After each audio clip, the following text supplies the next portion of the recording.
দর্শক, এই বিষয়ে আরো খবর জানাতে গাজীপুর থেকে সরাসরি যুক্ত হচ্ছেন আমাদের সহকর্মী রফিকুল ইসলাম খান। রফিক, উদ্বোধনের আর কি খবর আছে আপনার কাছে, সবকিছু মিলে জানাবেন। শাকিল, সকালবেলায় উপদেষ্টা দুইজোড়া ট্রেনের উদ্বোধন করেছে। এরপর সকাল 8টা নাগাদ আসলে বিআরটিএ যে প্রকল্প রয়েছে সেই প্রকল্প দিয়ে বিআরটিসি বাস চলাচলের উদ্বোধন করেছে। আজকে মূলত 10টি বাস দিয়ে এই প্রকল্পের উদ্বোধন করা হয়েছে। তো উপদেষ্টা যেটি বলছেন, যে প্রকল্পটি রয়েছে সেই প্রকল্পের কাজ কিন্তু এখনো শেষ হয়নি। শেষ হলে পরে আগামী জুন নাগাদ হয়তো বা এই বিআরটিএ যে প্রকল্প রয়েছে সেই প্রকল্প উদ্বোধন করা হবে। তখন কিন্তু এই প্রকল্পতে যে বাস রয়েছে, নির্দিষ্ট বাস, সেই বাসই চলাচল করবে। শুধু যে সময়টি রয়েছে এই সময় যে বিভিন্ন স্থানে যে যানজট রয়েছে সেই যানজট নিরসন ও যে সমস্ত যাত্রীরা চলাচল করে তাদের সুবিধার্থে কিন্তু আজকে থেকে 10টি বিআরটিসি বাস চলাচল করবে।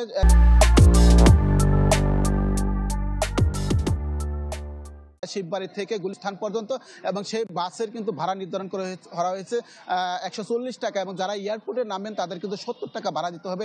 এরকম যে 40 কিলোমিটার সড়ক রয়েছে সেখানে 7টি স্টপেজ করবে এই বাসগুলো। তো যদি যাত্রী সংখ্যা বাড়ে সেই ক্ষেত্রে বাসের সংখ্যা কিন্তু আরও বাড়ানো হবে বলে আমাদেরকে জানিয়েছে। তো যে সমস্ত যাত্রীরা আজকে সকাল থেকে যারা গিয়েছে তাদের সাথে আমরা কথা বলেছি, তারা যেটি বলছেন, যেহেতু অল্প পরিসরে হলেও বিআরটিএ প্রকল্প দিয়ে বিআরটিসি বাস চলাচল শুরু হয়েছে, এতে করে গাজীপুরবাসীর জন্য আসলে অনেকটা আনন্দের খবর। কেননা অনেক সময় কিন্তু রাস্তায় যানজটে পড়ে দীর্ঘ সময় তাদেরকে অপেক্ষা করতে হবে এবং বসে সময় পার করতে হতো, কিন্তু এখন বিআরটি প্রকল্প চালু হওয়ার পরে বিআরটি প্রকল্পতে যে বাসগুলো চলাচল করবে এতে করে অন্তত এয়ারপোর্ট পর্যন্ত কিন্তু তাদেরকে খুব একটা যানজটে পড়তে হবে না এবং তারা অনায়াসে অন্তত এয়ারপোর্ট পর্যন্ত যেতে পারবে, সেটি তারা আশা করছেন। এবং এই প্রকল্প যেন দ্রুত শেষ হয় এবং আরও বাস যেন বাড়ানো হয় সেই দাবি তারা জানিয়েছে।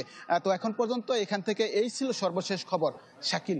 রফিক, আপনাকে ধন্যবাদ আমাদের সঙ্গে যুক্ত হওয়ার জন্য।